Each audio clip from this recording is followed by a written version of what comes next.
কাজ শেষ করে বাড়ি ফেরার পথে দুষ্কৃতীদের দ্বারা আক্রান্ত হয়ে ছিনতাই শিকার হলেন সংবাদ মাধ্যমের এক কর্মী। শিলিগুড়ি মহকুমার মাটিগাড়ায় মুদ্রিত একটি দৈনিক সংবাদপত্রের কর্মী রাতে বাড়ি ফিরছিলেন।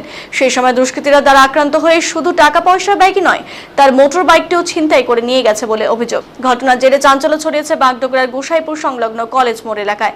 জানা গেছে, অন্যান্য দিনের মতো বিক্রম সিং নামে এক সংবাদ মাধ্যমের কর্মী বুধবার রাত প্রায় 2টোর সময় মাটিগাড়া থেকে তার বাইকে করে বাড়ি ফিরছিলেন।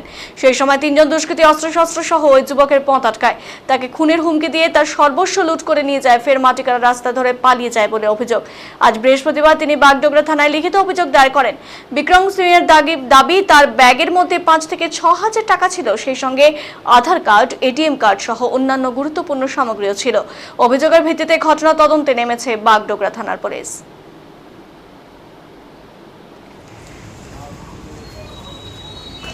হয়েছিল ঘটনাটা একটু জানাবেন?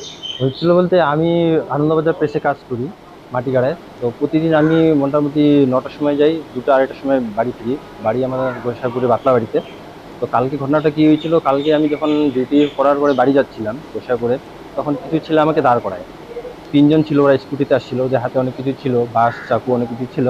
হ্যাঁ, তো আমাকে দাঁড় করানোর পর বলছিল যে আপনার পেট্রোল পাম্প কোথায় আছে এখানে। তো পেট্রোল পাম্পের কথা আমি জিজ্ঞেস করার পরে আমাকে সোজা মারামারি শুরু করে দেয়। মারামারি করার পরে আমার পকেটে যা কিছু ছিল, মোবাইল, পার্স সব কিছু ওরা ছিনিয়ে নিয়ে নেয়। আর শেষে আমাকে মারার পর ওরা বাইকও নিয়ে চম্পট দেয়। কোথা থেকে আসছে আর কোন দিকে গেল ওরা?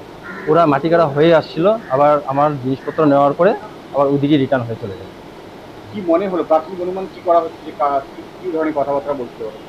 ওরা এরকম ছিল যেন ওরা মনে হচ্ছে আমাকে মেরেই ফেলবে, এরকম কিছু একদম সোজা মারামারি শুরু করছিল। আর মানে কোনো কথা না যে যা কিছু আছে দাও। রাতে কটা থেকে ঘটনা? এটা আমি মোটামুটি প্রতিদিন 2টা 2:30টার মধ্যে আসি, তো ওইরকমই মোটামুটি 2টা 2:30টার মধ্যেই ঘটনা। ওখান থেকে আমি তো সোজা আগে এখানে আসছিলাম, এখানে কিছু খবর দিলাম, থানা ছিলাম। তো এখানে আসার পরে বলছিল যে সকালে আসো, সকালে এফআইআর হবে। তো এখন আমি আসলাম, এখন এফআইআর করলাম। হ্যাঁ, আমার পুলিশের কাছে এটাই অনুরোধ যে আমার জিনিস আমাকে যদি ফিরিয়ে দেয়। আমি খুব সেরকম আমার সঠিক খবর জানা নেই, কিন্তু একটু একটু আমিও খবর শুনছিলাম যে আমাদের গোসাইপুরে এরকম কিছু হচ্ছে।